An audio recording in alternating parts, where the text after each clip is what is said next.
Good morning, kindergarten class. Today our story cards are about national parks.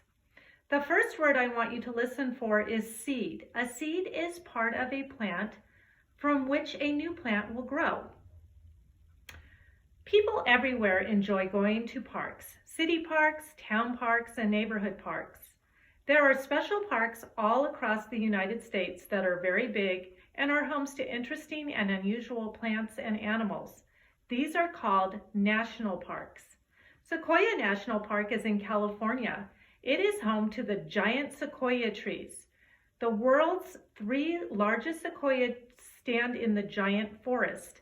The largest sequoia is about as tall as a building that is 26 stories high. The tree trunk is so wide that 3 cars side by side could drive through it. Each of these trees is more than 1,000 years old.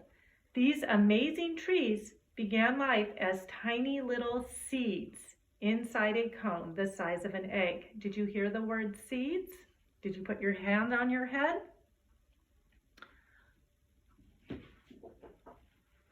All right, the next page that I'd like you to listen, on the next page, I would like you to listen for these words. Observe. To observe means to look and watch carefully. Necessary. Something that is necessary is something that you need or must do. Saguaro National Park is in the American Southwest. Very little rain falls there. The climate is hot and the land is dry. Observe this photograph of the desert carefully. Did you hear the word observe? The desert, what kind of trees do you see? Do you see any trees? What do you see?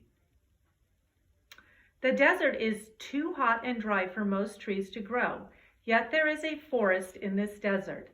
It is a forest of giant saguaro cactus. The giant saguaro cactus can grow 50 feet tall. It has branches that look like arms. In the desert, it is necessary, did you hear that word? Necessary for plants to save the little water they get. The saguaro stores water in its trunk and branches. Sharp spines and prickles protect the cactus from animals that want the juicy flesh inside. In the summer, the juicy cactus fruits ripen. Each fruit may have as many as 2,000 seeds.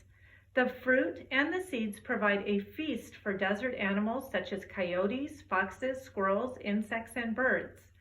Animals also nest in cactus branches and find shade in its shadow.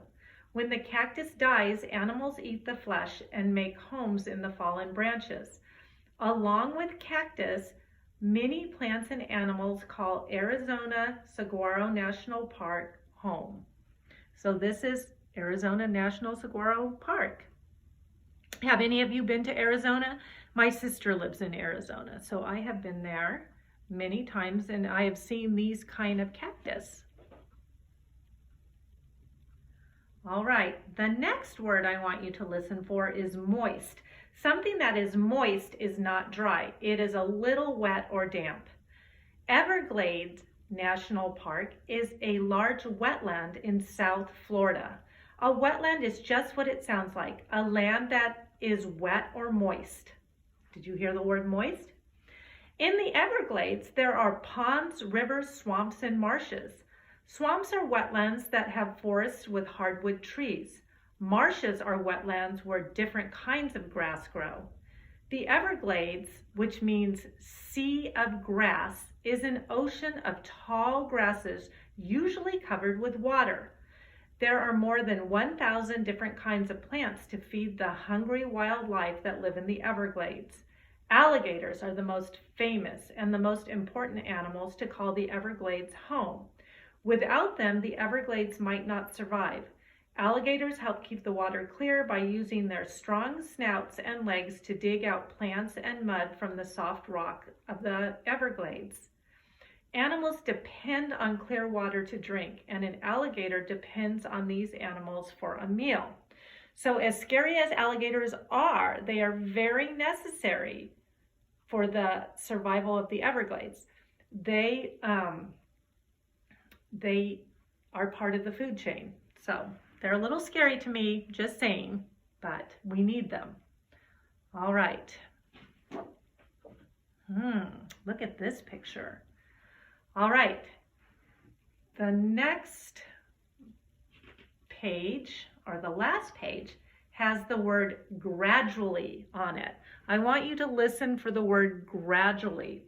It means slowly or over time. So most of you grow rather gradually. We don't see you grow overnight, but you do grow over time. Like the desert, Badlands National Park in South Dakota is too dry for trees, but the Badlands are too wet for cactus to grow. What can grow in the Badlands National Park? Grasses. More than 50 different types of grasses grow there. Badlands National Park is also known for its amazing rock formations. Heavy rainstorms and powerful winds beat the plains and rocks. Then come long dry spells.